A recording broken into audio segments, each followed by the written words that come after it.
Bin Laden is no longer a threat. And we've been talking about whether the world is more safe or less safe. In a time of crisis, you have to be very careful with every move. Clearly, the world is better off without UBL. It's great. But now, each step that we take, we have to be very careful. Releasing pictures, is that going to be helpful? Is that going to stop anybody from believing that it was all hoax? There are people, 14%, is it 14 or 8% of the population believe we never went to the moon, the U.S. population. So, hello, pictures don't help.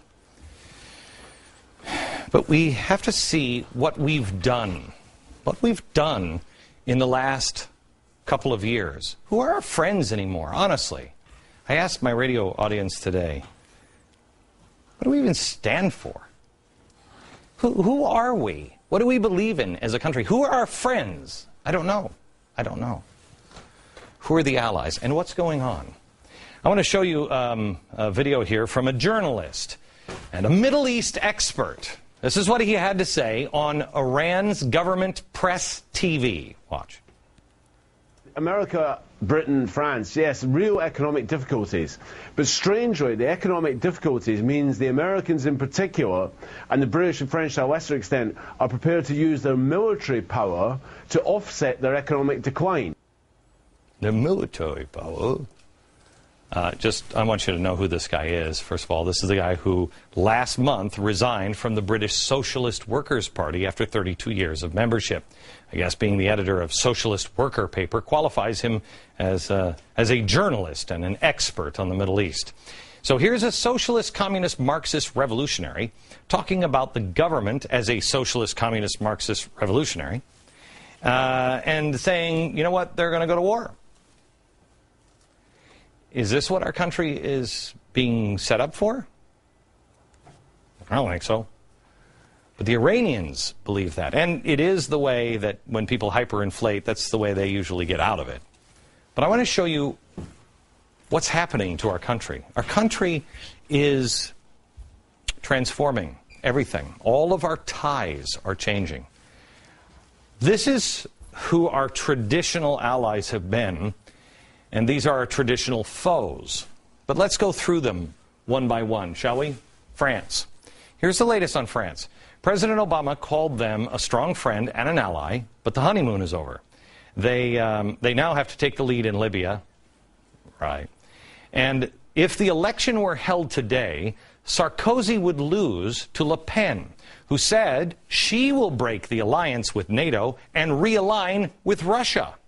So with friends like France, I mean, who needs Russia? They're kind of in the question mark category now. Germany congratulated us on UBL. But they're also looking for new friends. Russia. Construction on an underwater oil pipeline between Russia and Germany underway. England, things have been a little strained, since we sent the bust of Winston Churchill back and gave the Queen an iPod of his best speeches. But they're basically toast. They're still our ally, but, anybody who watched the royal wedding of, Kate and Leopold, they were walking down, and somebody on TV said, that could be the next king. And I thought, yes, if there is another king. Canada.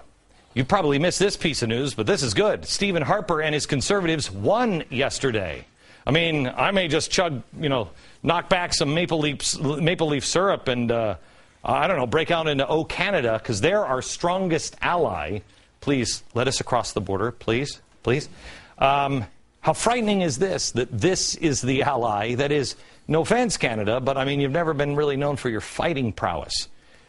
But you're the strongest one of the group now.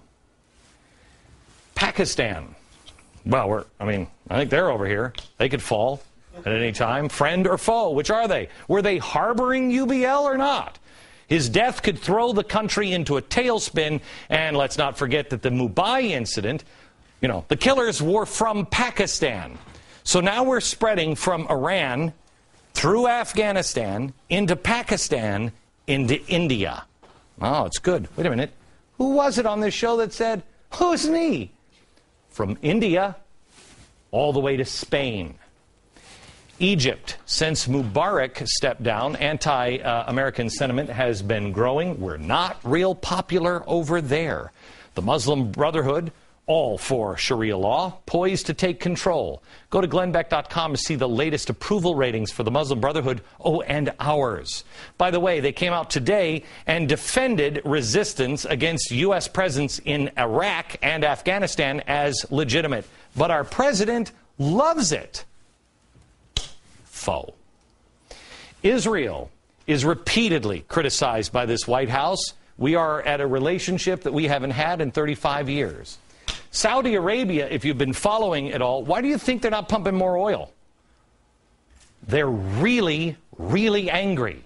They don't like the example that we're setting in Libya by killing leaders. That's falling apart. I'll put them over here. China is reducing their debts. Our debts. They're not holding our debts anymore. It's also on an economy. Their economy is on a track now to overtake ours by 2016. Saudi Arabia has been courting China for their own little special deal. They're trying to have a little energy alliance since they're disappointed with us. Japan, there's nothing left of Japan.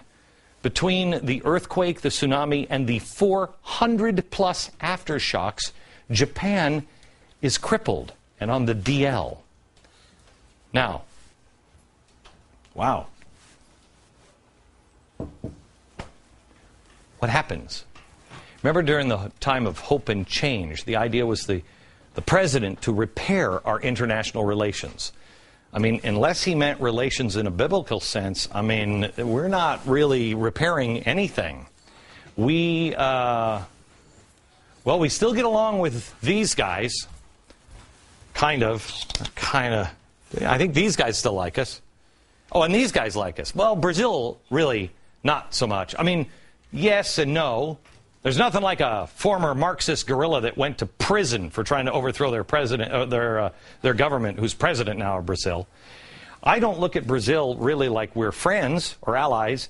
I think Brazil kind of looks at us like clients. We're kind of Elliot Spitzer to Brazil. As long as the check clears, they're in. Remember, our friends. Now, let me ask you this. Our enemies. Are they getting stronger or weaker? Is Iran stronger or weaker? Is Russia stronger or weaker? Cuba stronger or weaker? North Korea stronger or weaker? Here's the point. UBL and Al-Qaeda were the old idea to scare people into Sharia law. Terrorize them. Kill them. The new paradigm is the Muslim Brotherhood. Organize. Legislate. Stand up for democracy. Get Sharia law in place. You can do it. It's a lot easier to community organize than to convince people to blow themselves up. Community organizing is the most powerful weapon on the planet today. You can kill UBL.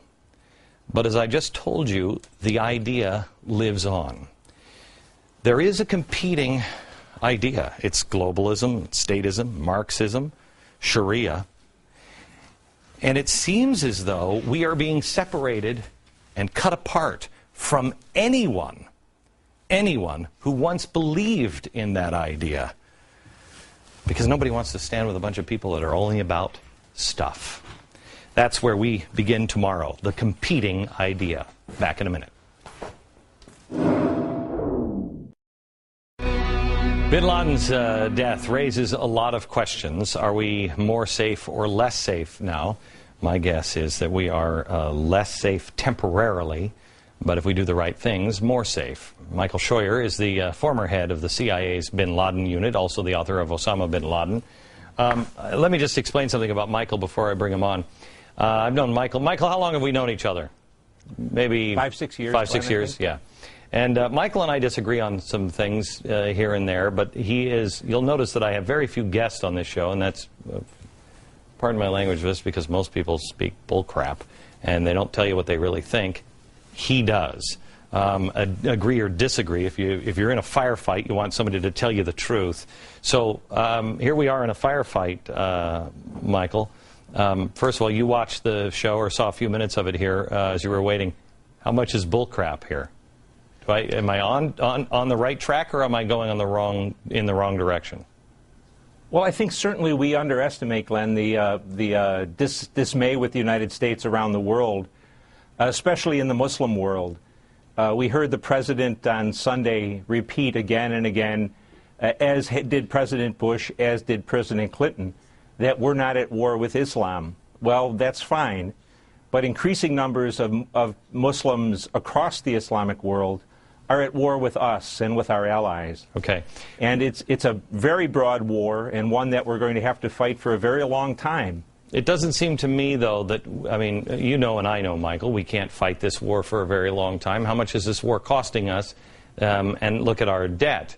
What is happening to us is exactly what Osama Bin Laden said he would do to us. I believe back in 1999, he said he would do to us what he did to the former Soviet Union, which is basically bleed us to death. And that's the road that we're headed down. If we don't have a competing idea, one that unites the world, because that's what he is. He had an idea that is uniting the Middle East, and now the Muslim Brotherhood have a similar one, and it's Sharia law. Correct or wrong? Well, there's certainly a similarity between Osama bin Laden and the Muslim Brotherhood, and it is Islamic government, Glenn. That's exactly right. The Brotherhood is much more sophisticated in organization, in fact has a political organization of its own, but its goal in many ways is much more imperialistic, much more global than Osama bin Laden's.